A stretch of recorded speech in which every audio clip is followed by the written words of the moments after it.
Hello दीदी बहनी भैया हरो नमस्ते। और एक सोहर सुनावे चलता ही। सोहर बहुत अच्छा है।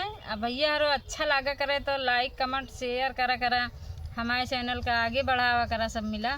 इतना अच्छा गीत सुनाई थी आप सबका तब पसंद नहीं आता है। पसंद आवा तो लाइक सब्सक्राइब करें हैं और कमेंट में ज़रूर बताई हैं।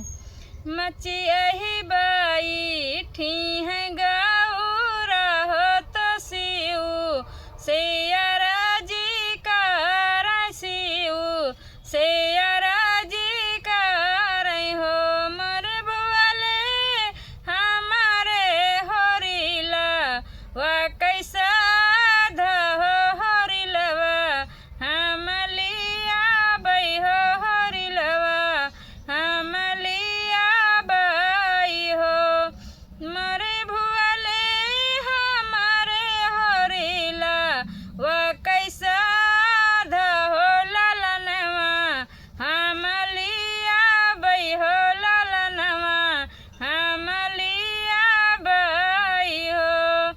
तू ही मोरी रानी या से रानिया हो तू ही ने मोरी रानिया हो तू ही ने मोरी रानिया हो मोरी गौरा वही रे जनामा वा कई पाप हो ललनवा नाही पाई बूहो ललनवा नाही पाई बू हो मोरी गौरा वही रे जनामा वा कई पाप हो ललनवा नाही पाई बूहो ललनवा नाही पाई बू हो।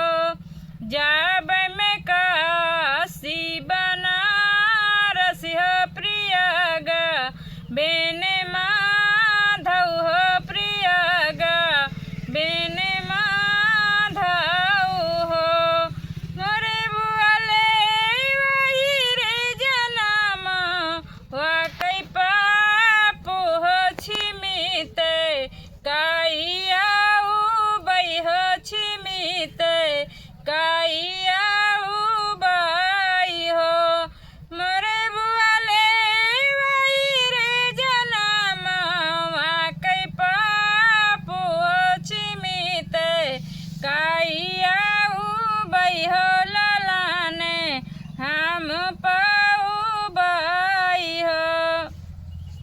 नहाई धोई गौरा ठाड़ी भाई पीपा राप जली छोड़ पीपा राप जली छोड़ हो मोरे रामा चल लागी पूर बिबयरिया हो तो गौरा रानी सोई गाई गौरा रानी सोई गाई हो मोरे रामा चल लागी पूर बिबयरिया हो तो गौरा रानी सोई गाई गौरा रानी सोई गाई हो।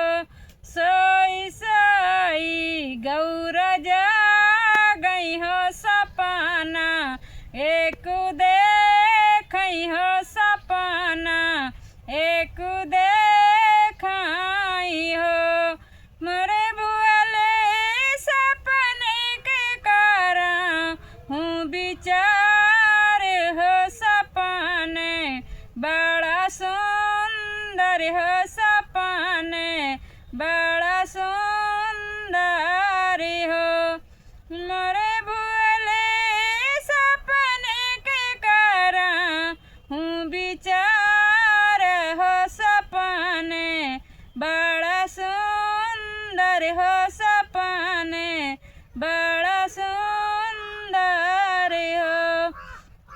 आंगन में देख्यूं एक गौआ हो तो बच्चा रुपिया मई हो तो बच्चा रुपिया